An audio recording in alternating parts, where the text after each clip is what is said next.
Welcome back to A Celtic State of Mind. It's Sunday afternoon. We've had a belter of a weekend. Lawrence Conley, you've been with me every step of the way. This is the third part of a trilogy for us, isn't it? It is indeed, yeah. Tom on Friday night, John Hart on last night. Both great events, great meeting the Acsom viewers. Bill McCabe from the View Park. Big shout out to Bill. Yep. Yeah, Tony and Franny met him in the tow booth. The Peter Scarf CSC. Before, Yep, and had a good chat with him. So, yeah, brilliant night. And obviously, two boys that, as you've posted out there, really knew all about scoring against the old Rangers. They knew all about it. And by the way, see what I love about this is we were sitting there last night and we were basically saying to John, right, it's the night before a semi-final against Rangers. Talk us through it. What are the players doing? How does it feel, And you try and get a sense of that. Laura, I'm going to come to you first because the team lines are out. We're going to bring them up very, very soon. I'm sure everybody watching has already seen them, but we'll talk through both sets of team lines. And all the talk during the week was who's going to make it, who's not going to make it. You're looking at the training pictures. And Jota not only made it today, but he also made it to the Brazen Head during the week, wearing the double denim, the mustachio, and the Barnet, which is looking more and more like George Michael by the day. And also the retro Celtic Bumblebee kit underneath, absolutely spectacular. But we've done our own version of that last night, Because Big John arrived. He jumped out his motor just round the corner from Barra's Art and Design, and he nipped in to the traders to say hello to the Celtic. So you can imagine the reaction when John Hartson walks in on an otherwise nondescript Saturday night to Traders Bar down in the Carlton, down at the Gallagate. And they're all trying to get him up to do a bit of karaoke. He didn't, I've got to say, he didn't do a karaoke. He had a wee half pint and we went and done our gig after that. But what do you make of Jota and the fact that he's in today? It's hugely important for this fixture, isn't it, Laura? I mean, it's massive because, we don't really need to look too far in the past. We've all been voting on the goal of the season this season, and I think almost without exception, people have voted for that lovely wee dink against Rangers, and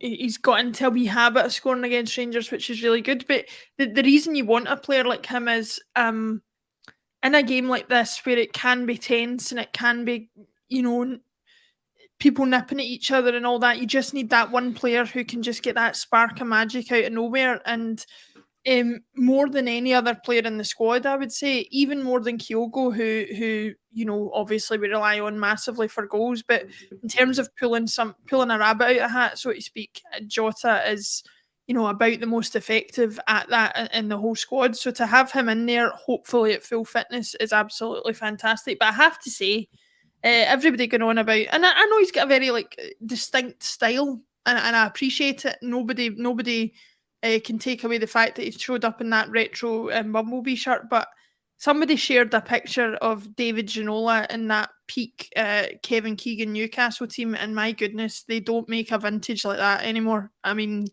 I know I'm going off topic, but my goodness, yeah, that's a specimen right there, shall we say. Laura, I do love talking about David Ginola, but Alan Thompson, who played with him at Aston Villa, Lawrence, and we're not going to share the details, did share a wee bit of information about David Ginola. So he might look good in the kit. That's all I'm saying. Right, Kev? He knocked back Tommy Burns, so, he did. Time for the man.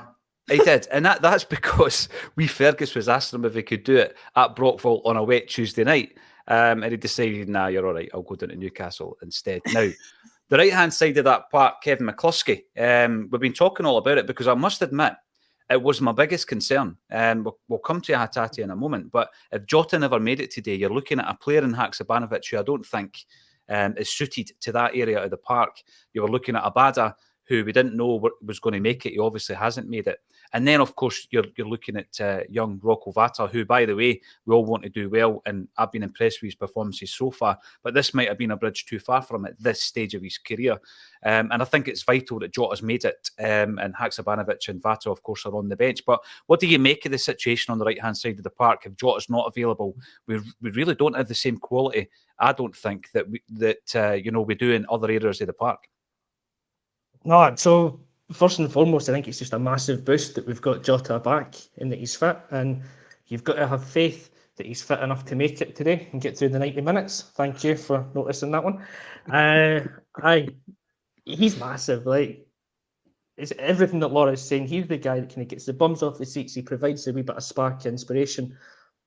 Out of the three players that were out and potentially coming back today, Jota was the one for me that we had to get back in the team. I think the midfield could cope without Hatate being there in this game. Mm-hmm. But on the right-hand side, the attack it's kind of stunted when Jota's not there. Maeda, I think, is excellent on the left, and he'll do all the defensive side of the, defending from the front and keeping Tavernier quiet and pressing. Kyogo's just Kyogo through the middle, give him a chance and he'll score.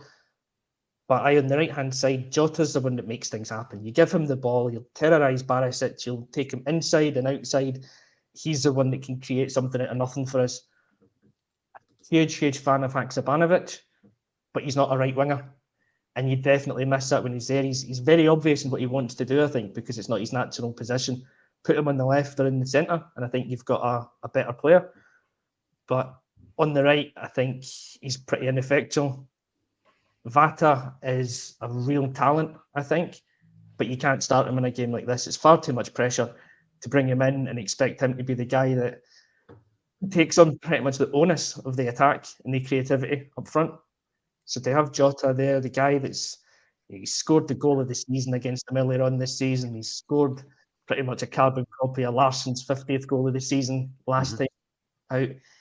He's a massive threat, and I think he's the one that also from a Rangers perspective, they would not have wanted to be in the team. He's the one that will scare them more that he's in. So it's a massive thing to have him back.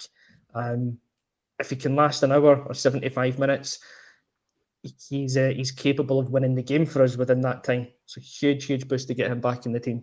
He can definitely carve it up, and I know it would have appealed to you, Lawrence, that he just walked into a boozer in the Gorbals. I don't know if he had a glass in his hand. I think it was probably lemonade for a wee frame of pull in and say hello and get his photo taken with the Celtic fans. And I love that because in the modern day, that's so it seems so far removed from what modern day footballers do, Lawrence. Yeah, indeed. I think he was in with a local DJ that he's friends with. I think he'd taken him down there. But it's good to see, isn't it? Obviously, all the boys in the Brazen would have been over the moon, eh? Having a quiet pint through the week. And then strolls the man himself. I know it would have been pretty surreal. I know that's a pretty overused word. I never seen what he was wearing on his feet, but even if he had a pair of Crocs on, I still would have thought he was... Predators, cool. probably, mate. Predators, did you say? Preds. It's got a retro right. copy, mate, as well, with Predators on. Aye, absolutely.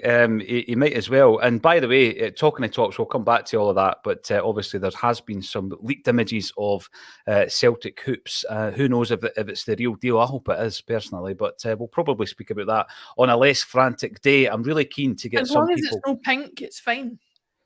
That's what I'm saying. You know the thing about pink, Laura?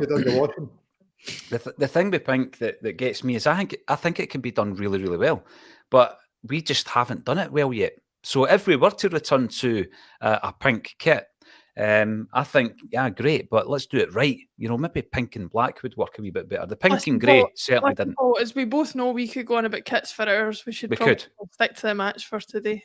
Absolutely. Let's stick to the game. Gary Besant, never mind the real Rangers. Let's see the real Celtic. More on the hoops. Listen, in games like this, if you make a prediction, it can really come back to bite you in the backside at halftime, at full time, and for the rest of the week.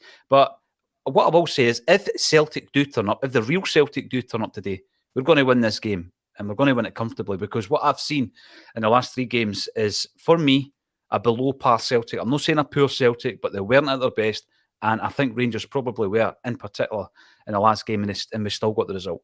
So if the real Celtic turn up today, I'm pretty confident, and I don't mind saying that, because at half-time, if it's not going the way that we expect, it's because we're not playing to our full capacity. That's the way that I kind of view this. Frank Brennan wishing Lisbon Lion Jim Craig a very happy 80th birthday today. Absolutely. Jim is an absolute titan. As the years go on, it becomes even more so, because he's a man, we interviewed him on a Celtic State of Mind probably 3-4 years back. And even then, he was getting very emotional about his pals passing away, and he's at that age of 80. He's fit, he's sharp, and we wish him all the very best today when he's celebrating that big 8-0. Paul, gone wrong. Great Acsom weekend so far. let's make it a treble today. And that number on your avatar is the amount of treble Celtic are going for this season. And today, obviously, it all hinges on the result. We've also got Celts from all over the world. Giancarlo Curati. I know that Laura likes a bit of vintage Italian football. This one's for you. Come on, guys. It's showtime. Let's show them. Ciao from Italy. Ciao, by the way, is the best World Cup mascot of all time. If you want to disagree. Sorry? Naranjito was pretty Did you good. think that? You're saying an orange was the best mascot of all time? Yeah. Come on. Naranjito. We'll swiftly move on from that. Dear me. Mark, goal edge. Cheering from Isla Majures, Carb Celtic. I don't know what carb means, other than the fact I need to stay off them. And we've also got Chloe Toy, 1992. Bella Ciao, Giancarlo. By the way, a wee bit of an Italian vibe going on today, Laura. Let's talk about some of the other areas of the park. We'll start at the very back. Joe Hart. I was talking about him during the week and how impressed I've been with his leadership qualities. Has he been getting a bit of an unfair hard time at certain points this season? I can only remember a couple of times where I'd maybe criticised him. I don't think it's unfair. I think he got all the plaudits he deserved coming in last season and steadying the ship in the way that he did. We'd spent a long time, basically since Fraser Forster, without a really world-class goalkeeper. Craig Gordon was very good, but not on that level, I would say. And I think he came in and steadied the ship at a time where we really, really needed it and gave us that foundation to build a strong defence and therefore, a much more stable team. I don't think it's beyond the realms of possibility or beyond reason to then criticise him if he is occasionally dropping the ball to use, for want of a better phrase. I think, as I've always said, in terms of commanding his area and in terms of being a shot stopper and catching crosses and all of that stuff, he's about as good as they come.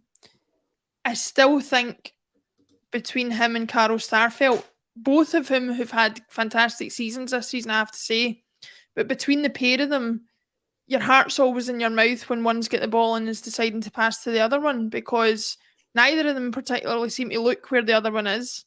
Neither of them are in the position that you would always expect them to be in, and yet the other one passes to that position, and so you can end up in situations where, one's sprinting to catch a pass that the other one's made, or you're giving away a silly corner, and thankfully, if it's not on target, you're not risking an OG or something like that. That's the only criticism I have of Joe Hart. And as a result, Carl Starfelt as well, is that neither of the two of them are particularly good on the ball, and therefore it sticks out like a sore thumb when you've got people like Carter Vickers, Johnston, Taylor, who can all pass a ball as well as attack, and even Kobayashi, who's come in various times, looks very, very calm on the ball. So that's where I think that's where the fair criticism comes from. If you go beyond that and you start talking about that he's not a good shot stopper, or he can't command his area, or he can't come out for crosses or anything like that, I don't accept that. He's about as good as they come. But to say that the criticism of him this season's unfair or harsh, I don't think is right either. I think he's got his plaudits and he deserves some of the criticism he's got as well. He's one of the players that we found out after the event, Kevin, had been spoken to by Celtic in the pre-season leading into the 10, or what was the quest for winning 10 in a row. Time wasn't right. By the time he speaks to Ange Postecoglou, and he opens up apparently to him in that conversation and speaks about feeling vulnerable and needing to be loved. I think we've given him plenty of love, but he's been deserving of it, hasn't he? He has been, and I think he gives it back to us as well in spades. Because you see him at the end of the big games when he's getting his interviews, he is one of the first ones that will be over to the crowd and identifies and acknowledges how big a role the crowd and the support have played in getting us over the line in games. It's not wrong to say he's one of those guys that's come in and he just gets it. I think he understands what it's all about to play for Celtic. And it's been a really impressive signing. Someone that I think most of us at the time were a little bit on the fence about, because he hadn't played much in the last couple of years, and you're hearing all the stuff. He can't dive to his left. He can't do this anymore. He's over the hill. He's certainly proven that he's not. He's a very, very capable goalkeeper and someone that inspires confidence, I think, from the back, and has the leadership qualities that have that make him a right top player for us now. You know, we talk about this resurrection of Joe Hart because you're right. For a couple of years before he came to Celtic, regardless of what you thought about him as a person or how he comes across, and often that can be wrong because it's obviously difficult to gauge that unless you've actually met him and you can see him in action and the way that he treats fans and engages with fans, etc. And you know, you look at the resurrection of his career and the way that Ange has done that with a number of individuals. He's one of them, Lawrence, but he's done it with guys like Tony Ralston. There's an argument to say maybe even Greg Taylor.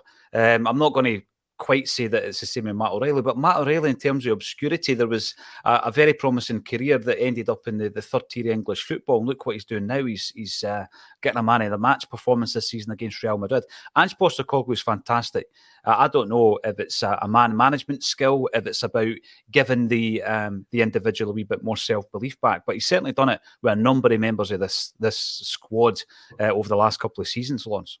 Yeah, but without doubt, I think he gives the players kind of pretty clear instructions on what he wants them to do, you know, and he protects his players. It's not too often things go wrong, but, you know, I think he'll take the blame, you know, if things go wrong, the players are doing what they're told to do. Matt O'Reilly, you know, he's getting back into a bit of form just now. A couple of games ago we were saying, should we start? And he's been a bit off form, but, you know, Ange played him through it. He's back in form. Mm-hmm. You know, he you know, what is he, 21, 22? Great future in front of him. You know, Greg Taylor. You know, Peter Grant coached him when he was at Fulham. Did you know that? I remember Peter saying I that. mentioned it once. I remember Peter saying that, yes. Peter Also Grant, coached is that right? Maurice Jens. Yeah, he did, aye. Yes. Maurice Jens as well, mate. Yes, that's right. Aye. Anyone who gives himself a nickname, I've got a concern about that. Ever since Paul Ince used to call himself the Governor, and he used to tell all the young guys at Old Trafford, "Don't call me Paul, call me the Governor." So Maurice Jens, the minute he started calling himself Mercedes, I was like, right, just end that loan early, move him on. Even if it leaves us short at the back. David Boyle, someone has said, is PG, look at this, on a Sunday. Maybe tonight, Chloe. Maybe tonight. I'm on a chai tea if you need to know what's in that mug. David Boyle, big game and big calls by Ange. Let's hope throwing Hatate and Jota in does not backfire. Now, I'm going to bring up another one as well. I doubt we'll see Abada again, too much third-party nonsense. And I'm referring to Ange's comments actually during the week, because you kind of cling on to everything that he says leading up to every game, never mind a big game. And he spoke, Laura, about the three who were on the fence as to whether or not they were going to make it today. And he basically said, all three of them are in with a chance. We're going to check them out at training this week. And if they're ready, they'll be in. Now, listen, I know that we can speculate. We're football fans. That's what we do. But I'm just going to say, if Abada's not in that squad today, he's just not made it. He's just not fit. Would you buy that? Or do you think there's something underlying?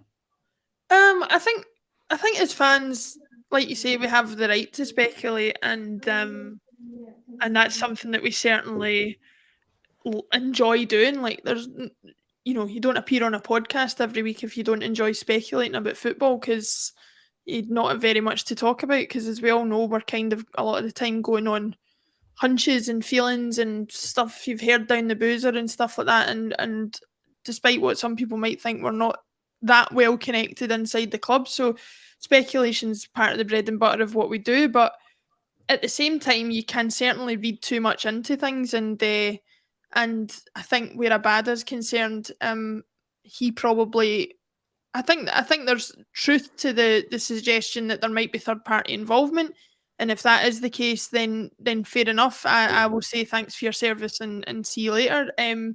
But yeah, I think as far as at this point of the season's concerned, you could look at it one of two ways. Either he's already knows where he's going, and in which case he's not just going to be left out for the remainder of the season, or it's a fitness issue and he's just not available for whatever reason. But yeah, I think there's sometimes a tendency to, what is it they say in the medical field? Don't look for a zebra when it's actually a horse or something like that they're talking about.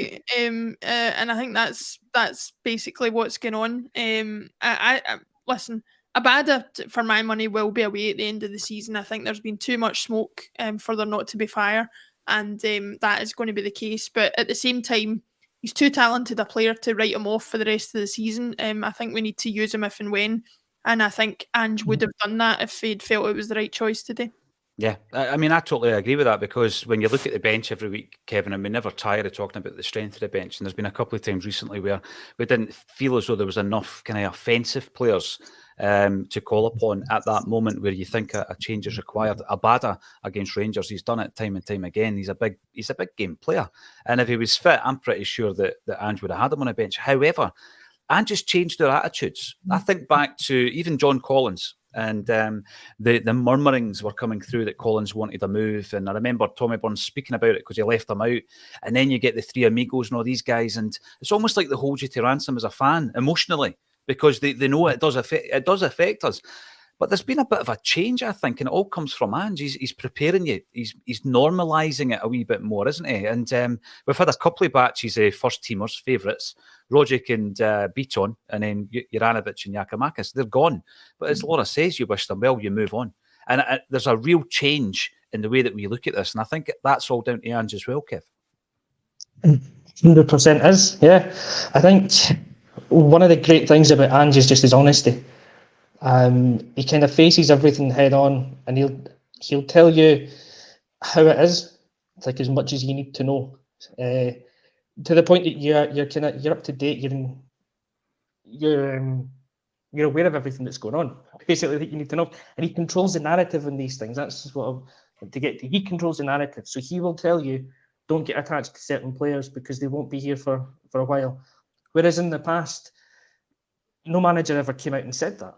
And I think it was because probably they didn't know if they were ever going to be able to replace them.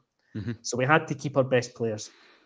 And then we allowed the player to control the narrative and get it out first that I'm a bit unhappy and this is the reason why. And it's the club aren't paying me enough money. The club have reneged on a promise and all of this. So the players controlled it. Ange has now come out and said, do not be surprised if certain players leave within 12 or 24 months. It's natural, it'll happen, but trust me, I've got the next boy lined up to come in already. So it completely softens the blow to the point that, yeah, you've got somebody like Abada that's missing today. Of course, there's going to be all the speculation. I kind of agree with Laura that I think he's away in the summer, but I don't think that would prevent Ange from playing him because, again, Ange has controlled it. He's not allowed Abada or his agent or any third party to steal the march on him and create a mischief, really. So I think if he's fit, he's at least on the bench today, or well, he would make the bench today. And for that reason as well that you've mentioned, he's done it so many times against Rangers. He's a big game player and isn't going to shoot himself in the foot and leave out a potential match winner or game changer for this match because of anything else.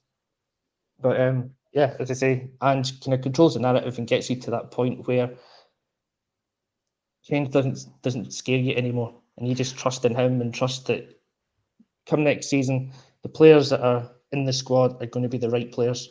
Mm-hmm. By the way, I can see why people would speculate, because you just need to look at what happened to Chris Jullien, Maurice Jens, Abelga. Remember him? He's one of the guys that you tend to forget about. And there's a few players that have dropped off the radar and who probably will be on their way. James McCarthy, for example. And by the way, Lawrence, I'm not going to throw James McCarthy at you because I know you'd have him playing number 8 today. But let's talk about the midfield. Let's talk a wee bit about that. Big discussion point all week. Hatate makes it. Even if we get a first half out of Hatate, all fires firing. Is that right? No, it's not. On all guns blazing. There you go. First half against Rangers in the February game last year. First half against Kilmarnock the other week. If we get that out of Hatate and Jota, it's the right decision. I mean, is he 100% match fit?